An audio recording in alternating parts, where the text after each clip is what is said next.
दोस्तों नमस्कार, आप सबका स्वागत है मेरे YouTube चैनल में। आप सभी के दोस्तों बोर्ड्स एग्ज़ाम बहुत ही नज़दीक हैं और आप सभी लोग अपनी प्रिपरेशन अच्छे से कर रहे होंगे। दोस्तों सबसे महत्वपूर्ण बात ये होती है कि हम लोग पेपर में लिखें कैसे।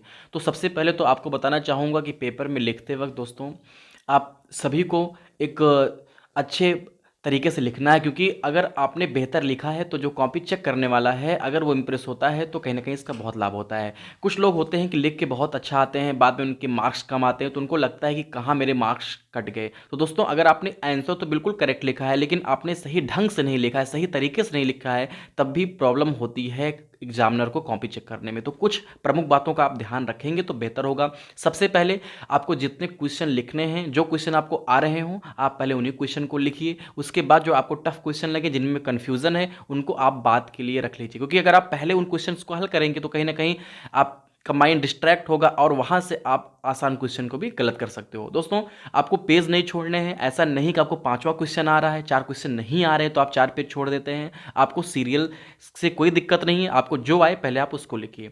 एक बहुत बड़ा कन्फ्यूजन ये भी होता है कि जब बच्चे एग्जाम देने बैठते हैं तो हिंदी में तो ठीक है कि प्रश्नोत्तर लिख देते हैं, बट उनको इंग्लिश में दिक्कत होती है कि सर लिखें क्या। आप में से बहुत सारे बच्चे क्वेश्चन आंसर लिख के आते हैं तो बिल्कुल गलत तरीका है। आपको आंसर नंबर 1, आंसर नंबर 2 ऐसे करके लिखना है। दोस्तों खंड जरूर डिवाइड कर दीजिएगा। अगर आप खंड का कर रहे हो तो आप बेहतरीन तरीके से वहाँ पर खंड का लिख दीजिएगा। उसके बाद प्रश्नोत्तर नंबर 1, 2, 3 जो आपका उसको डाल दीजिए, और खंड खा लिखिए तो खंड खा डालिए। कहने का मतलब ये है कि आप जितना क्लियरली लिखेंगे, जितना स्पष्ट आपकी लिखावट होगी तथा जितना स्पष्ट आप प्रश्नों को बताएंगे कि मैं ये प्रश्न कर रहा हूँ, उतना बेहतर होगा आपके लिए, आपके मार्क्स को गेन करने में। और एक खास न्यूज़ इस बार निकल के आ रही है कि आपको जो रोल नंबर है हर पेज पे लिखने हैं, तो इसका भी विशेष ध्यान रखिएगा।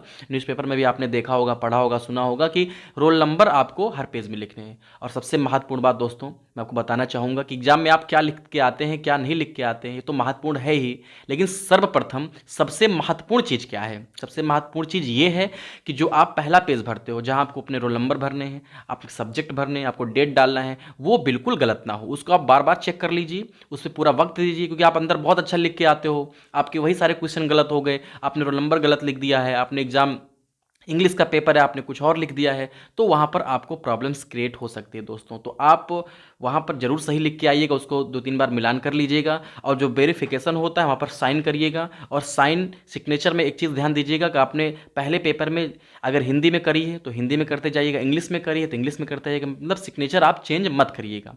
अगर आपका सिग्नेचर बड़ा है तो उसको छोटे में करने का प्रयास करिए, क्योंकि वहाँ पर छोटे छोटे खाने होते हैं ताकि आपको दिक्कत ना हो। रोल नंबर लिखिएगा, ये चीज़ें हो गई। और बहुत सारे बच्चों का प्रश्न होता है कि सर रोल नंबर लिखें कैसे? अंकों में तो लिख लेते हैं लेकिन कहीं ना कहीं शब्दों में उनको दिक्कत होती है। जैसे मान लीजिए लाखों में रोल नंबर आ गया, कोई शब्द ऐसे जो आप नहीं लिख पा रहे हो, तो एक मैं तरीका आपको बताता हूँ। वैसे मान लीजिए आपका रोल नंबर 3,05,000 ऐसे कुछ है, तो आप ऐसे मत लिखिए 3,05,532, ऐसे बिल्कुल मत लिखिए। आपको लिखना 3 है ना, तो हाँ लिख दिए 3, फिर 5,000 है तो लिख दिए 5। तो कहने का मतलब डिजिट में आप लिखिए। और आप इसमें स्क्रीन पर देख भी रहे होंगे, मैं लिख भी दिया हूँ कि आपको किस तरीके से अपने रोल नंबर को शब्दों में दोस्तों लिखना है। ये गलत मत करिएगा, ठीक। अंकों में शब्दों में विशेष ध्यान दीजिएगा।